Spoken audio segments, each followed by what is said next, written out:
Sort of what we're going to do today. We're going to talk about emotional availability. So how can we be available to the emotional experience, to the wide range of emotions that we have access to or could have access to, right? So number one is, why is emotional availability important? Does anybody want to sort of raise their hand and just give me a one sentence? Why are we doing this? Why is this important? I've got some if you can't come up with any, but... Yeah. Intimacy, connection, vulnerability. Same, yeah. Oh. Attachment, yeah. Safety? Yeah. To live fully to experience everything, yeah. In the back? Yeah, I think it's the human experience, so if you're not getting the full experience of being here. Yeah, it's the human experience, yeah. Jody, come on in.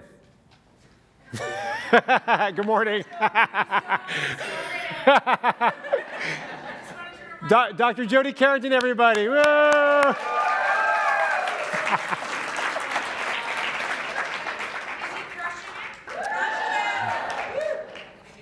We just started. I love you. Yes. Are you leaving? Bye. Okay. Yeah. Thank you. That's so sweet. So we're emotionally available to help us stay connected to ourselves so we can stay connected to others, so that we can regulate ourselves, right? We can understand what's going on in the body, so that we can heal from our stories and our trauma, right? Instead of just being taken hostage by our emotions, we can understand what's the story underneath this, right? Like all of the stories that we've been hearing over the weekend, most of this stuff, if we're having an emotional reaction today, is from a past hurt or a past trauma. It can reduce illness, isolation, and feelings of loneliness, right? Because we're sharing with other people what's happening for us. And we never learned any of this from our role models except for this young lady over here.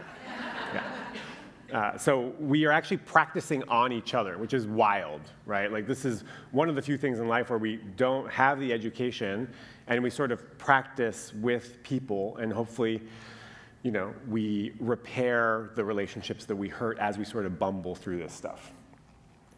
So what does being emotionally available mean to you? Kristen, will you write down words, please? This is also my phenomenal colleague, Kristen, who works with me. She does ritual ceremonies. Will you take a formal? Thank you. So what does being emotionally available mean to you? Raise your hand, actually, it'll be easier. What does being emotionally available mean to you? What does it mean? Okay, raise your hand, Robin. Yeah, go ahead. I'm so sorry. Authenticity. Ominous. Yeah, go ahead, sir. Being connected to self and being able to communicate what you're feeling. Yeah, connected to self, being able to communicate. Yeah. Safe and assert my needs and needs of another person. Yeah, so safe and asserting needs, your needs and the needs of somebody else. Back? Aware. Yeah, aware of the experience in your body and what it might mean. Yeah. Christopher? The ability to access love. The ability to access love. It's not, you're going to make me cry. You up here in the front? Vulnerable, yeah. You in the back? Right over here? Over there? Being able to hear others' needs, like a specific way. Being able to hear what? Others' needs. Yeah. Others' needs, fears, desires, all that stuff, yeah. So it's interesting. If I look up online what is emotional availability, all you'll get, for the most part, is a bunch of articles and blogs on signs that you're emotionally unavailable. There's not a lot of content on what does it mean to be emotionally available, so I came up with this definition. Being emotionally available means identifying, willing to process, and hold space for the wide range of emotions that arise in yourself and others, right? So we are present for, we are willing to recognize, we are willing to sit with emotions, ours and the emotions of other people. So, yeah. Being emotionally available means willing to identify, willing to process, and willing to hold space for the wide range of emotions that arise in yourself and in others. So we're just being with, we're curious about and we're willing to sit with, which I think that's the difficult part, right? Sometimes, okay, identifying is hard. Okay, self-disclosure. I got sober at 25, and the reason I got sober so early is because I was in a relationship with a woman, and we had no conflict resolution skills. I was raised in a family with whoever yelled the loudest won, but I could never win because if I tried to play that game, my dad would call me out of control, right? So, and she was raised in an alcoholic family where she made herself really small and she ran. So you had the runner and the yeller, right? And so for me, there was no range of emotions between neutral, baseline, and blind rage. It would just be okay, okay, okay, okay, and then I'm yelling. And over the years, I've also realized that alcohol sort of numbs all of it. And so it would have to get to blind rage before it exploded. Over the years, I've realized that I can identify the more subtler emotions, right? The mild annoying, the irkness, the something's not quite right. And when I sit with that and explore it, then I tend to not hit rage, right? And so that's the importance of identifying what the emotions are, and then just willing to sit with that rather than sort of tamp it down.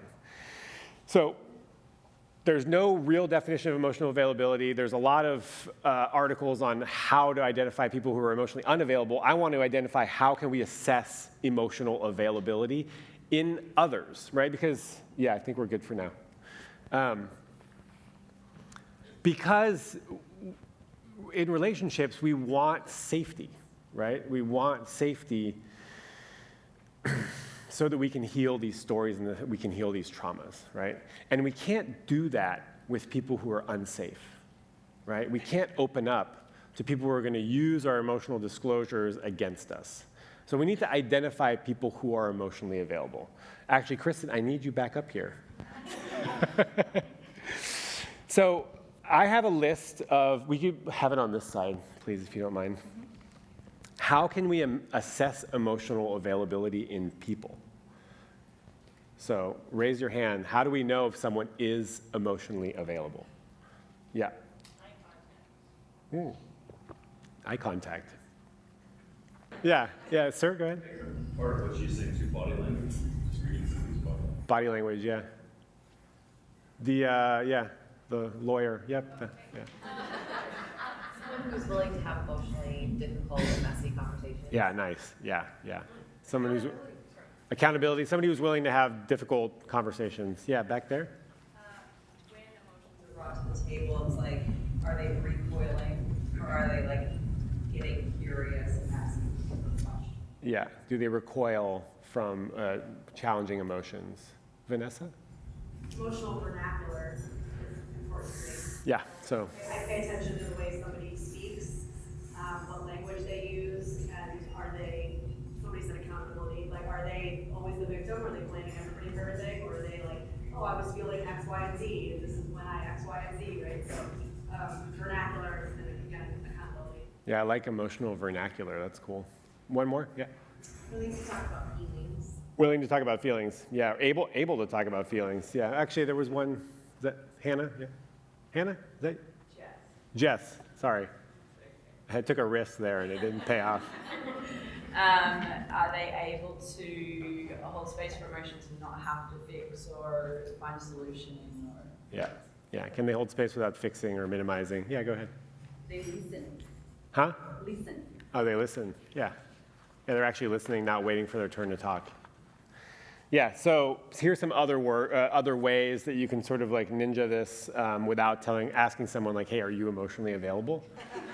Because they're probably going to say yes. Apparently, people tell you what you want to hear to get what they want. So it's been said before, can they use feeling words? Like when you ask, how did that make you feel? Men tend to say, well, I think. And women tend to say, well, I feel, right? So are they able to use feeling words? So if a guy says, yeah, I got fired from my job, you can say, how did that make you feel? And if they go, well, I think it was unfair. You can go, okay, well, how did that feel in your body, right? So are they able to do that without constantly deflecting? Do they deflect or change the subject when you ask a serious question? So let's say you're dating someone and you want to know if they're open to having children. And every time that happens, they change the subject, right? At some point, you're going to have to say, hey, this is the second time I've asked you if you want to have kids. It's the second time you've deflected the question, you've changed the subject. What's going on there? Their response is going to tell you a lot about their emotional availability. If they say like, look, it's TMI, I'm just like not into talking about it, that gives you a lot of information. Or they could say, you're totally right. It makes me a little uncomfortable. The reality is I'm not actually sure. I feel embarrassed that I wish that I don't already know that I want kids, and I'm scared that if I tell you the truth, you're going to leave. That's a great indicator that they have, some depth and some breadth there about their emotional experience. Something that I do all the time is make jokes when people are trying to be serious. Does anybody else know? Anybody? No? Yeah, half the people. It's a pretty common defense mechanism to bring humor to the table when things are uncomfortable. And that said, sometimes a little bit of humor to release the blow-off valve does a good job. But there has to be a balance in that. Do their actions match their words? Do they do what they say they're going to do? Right? So is there some consistency there, some accountability? Can they say no with love? Are they able to set boundaries? Right? Are they able to disappoint you because it's the right thing for them to do? Are they able to say no with love? Are they able to set boundaries while taking your needs into consideration and their needs? Can they hold space without minimizing or fixing? Right? A lot of people will go straight to fixing a problem. If you come to them with some emotional situation that is causing you some discomfort, a lot of people don't know how to hold that. And so they're going to just try to fix because that's more comfortable than witnessing or holding space. And also, it's really hard to see someone that you love hurting, right? So there's a natural reaction to want to soothe right away, but rarely is fixing the balm that we need on our heart, right, or on your wound. For the most part, most people know what to do. What they want to be seen, they want to be heard, they want to be felt, they want to be sat with. Do they reciprocate when you share something intimate? So if you share, do they also use that as an opportunity to share in kind? And not to remove you from the situation, but just to use that as an opportunity to deepen the relationship. And are they able to own their shit and make it right? Can they apologize? Right? Can they apologize? Not only apologize, but modify the behavior. Right? My mom she's like, just stop saying you're sorry and stop doing it. Right?